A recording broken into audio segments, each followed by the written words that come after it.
Small and medium-sized businesses make up 99% of all UK businesses, presenting huge potential for positive environmental change.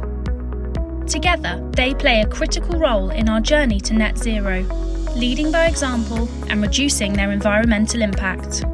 Like any journey, it starts with just a few small steps. Understanding your bills is a simple way to monitor how much energy you're using and to understand your carbon footprint.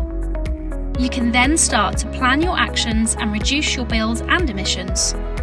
A well-insulated building helps to retain heat and reduce your bills by up to 30%. Installing solar panels and other low-carbon technology can reduce your carbon emissions and save you even more money. With the switch to EV being more accessible than ever, now's a good time to think about switching your fleet and installing some EV chargers. Integrating nature into your business can reduce your environmental impact. This can be done by supporting tree planting, creating a wildflower space, or even installing bird boxes.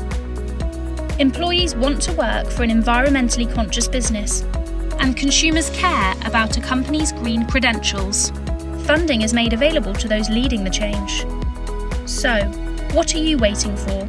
Take your first steps towards a sustainable future for your business today.